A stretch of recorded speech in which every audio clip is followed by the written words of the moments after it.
ఇప్పుడు తెలిసో తెలియకో అగ్నిహోత్రాన్ని ముట్టుకున్నాడు ఒక వ్యక్తి. కాలుతుందా కాల్దా? పసిపిల్లాడండి పాపం, ఏదో తెలియక ముట్టుకున్నాడు, బొత్తిగా వాడిని కూడా ఎక్కడ కాల్చేస్తానండి అంటుందా? కాల్చేస్తుంది. తెలిసో తెలియకో దుర్గా అన్నాడు. ఇప్పుడు దుర్గా అన్నందుకు ఈ 5 లక్షణములు ప్రసరిస్తాయి. పైగా దుర్గా అని ఎవరనగలరు?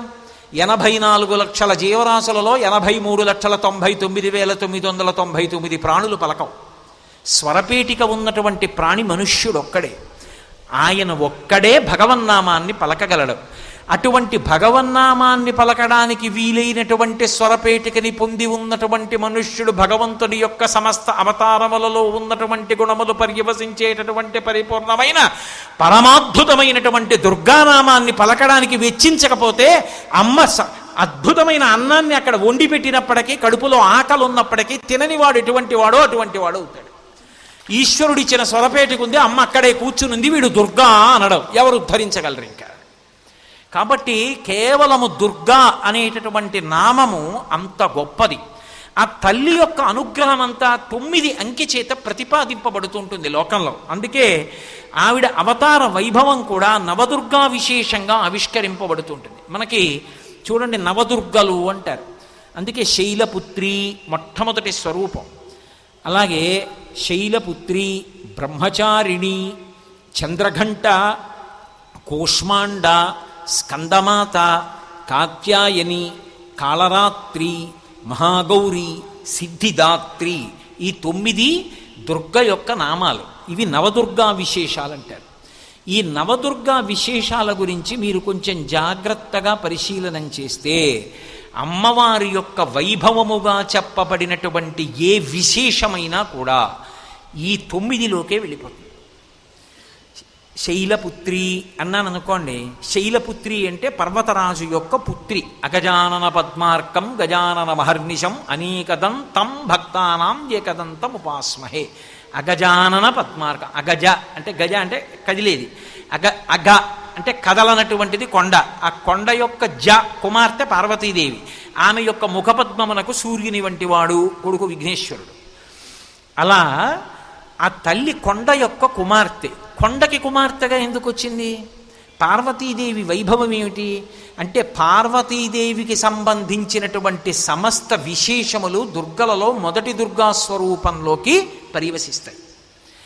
ఆ ఒక్క నామం యొక్క వైభవాన్ని తెలుసుకునే ప్రయత్నం చేశారనుకోండి, పర్వతరాజపుత్రిగా పార్వతీదేవి రావడానికి వెనక దాక్షాయణిగా ఉంది. దాక్షాయణిగా శరీరం వదిలి పార్వతిగా ఎందుకు వచ్చింది దగ్గర ప్రారంభం చేసి ఆ విశేషాలన్నీ మొదటి దుర్గా రూపంలోకి వచ్చేస్తాయి.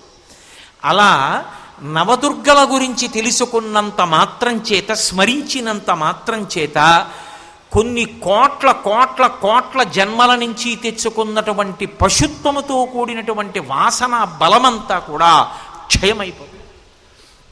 వాసనాబలం క్షయం అవ్వడం అంత తేలికైన విషయం కాదు. వాసన అంటే ముక్కుతో చూసేది అని అనుకోకూడదు. వాసన అంటే మనసుకి ప్రీతికరమైనటువంటి విషయాలు. శరీరంలోంచి ప్రాణము ఉద్గతమైపోయే ముందు, పైకి లేచిపోయే ముందు మనస్సు పంచేంద్రియముల యొక్క శక్తుల్ని ఉపసంహారం చేసి మూట కట్టుకుని వెళ్ళిపోతుంది. వెళ్ళిపోయేటప్పుడు ఈ శరీరంలో ఉండగా నాకు అత్యంత ప్రీతికరమైనవేవో వాటిని మూట కట్టుకుని వెళ్ళిపోతుంది. అందుకే మీరు చూడండి, కొంతమంది పిల్లలు చాలా చిన్న వయస్సులో రాగం పాడితే చెప్పేస్తారు ఇది ఫలానా రాగం అని.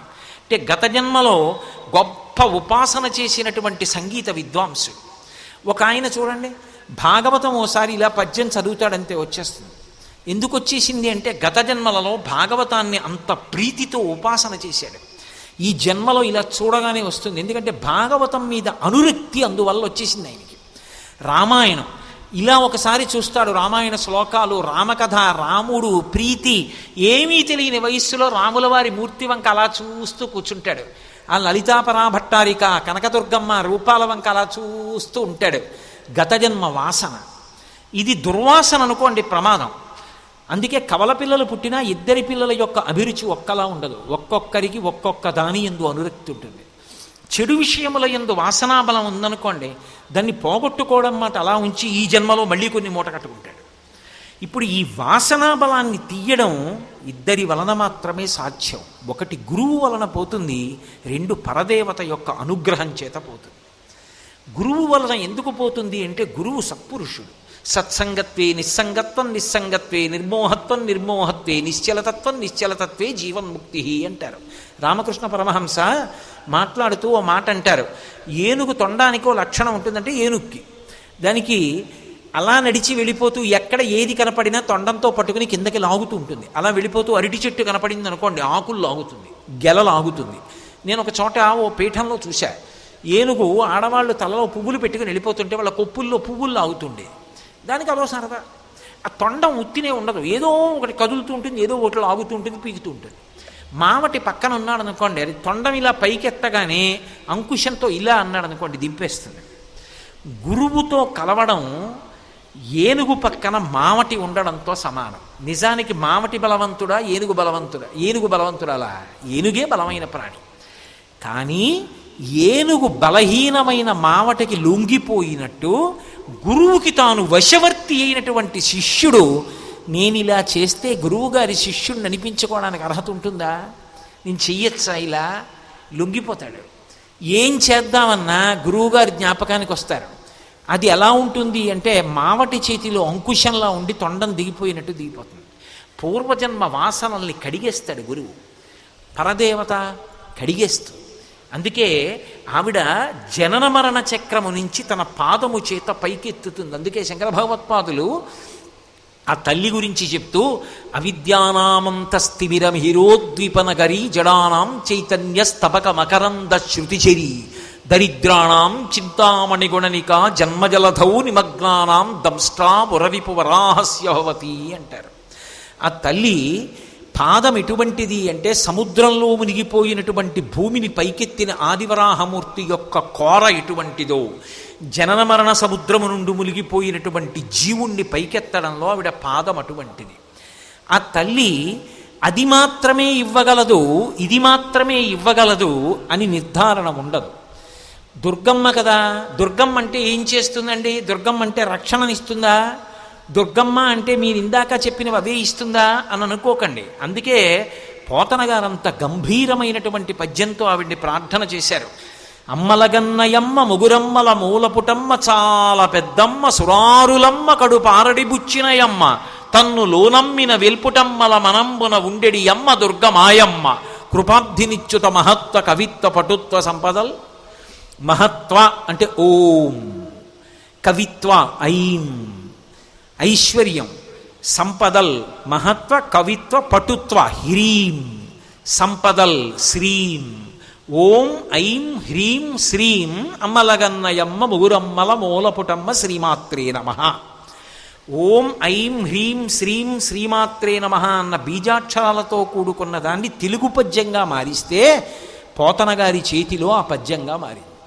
ఇప్పుడు ఆ తల్లి ఏమిస్తుంది? మహత్వ, కవిత్వ, పటుత్వ, సంపదల్. ఆ తల్లి సరస్వతీ కటాక్షాన్ని ఇస్తుంది, లక్ష్మీ కటాక్షాన్ని ఇస్తుంది. ఆ తల్లి ఇక మళ్ళీ పుట్టవలసిన అవసరం లేనటువంటి పునరావృత్తి రహిత శాశ్వత శివ సాయుధ్య స్థితిని ఇస్తుంది. ఆవిడ పరబ్రహ్మస్వరూపిణి. ఆవిడ ఇవ్వలేనిదేం ఉండదు. వేదములంతటివి ప్రతిరోజు ఆ తల్లి పాదములకు నమస్కారం చేస్తాయి. అందుకే కదు లలితా సహస్రంలో వ్యాసుడు శృతి సీమంత సింధూరీకృత పాదబ్జధూళిక అంటాడు. అంటే వేదము అనబడేటటువంటి స్త్రీ తన పాపట ప్రారంభ స్థానంలో పెట్టుకున్నటువంటి సింధూరము ఆ దుర్గమ్మ పాదముల మీద పడేటట్టుగా వంగి నమస్కరిస్తుంది.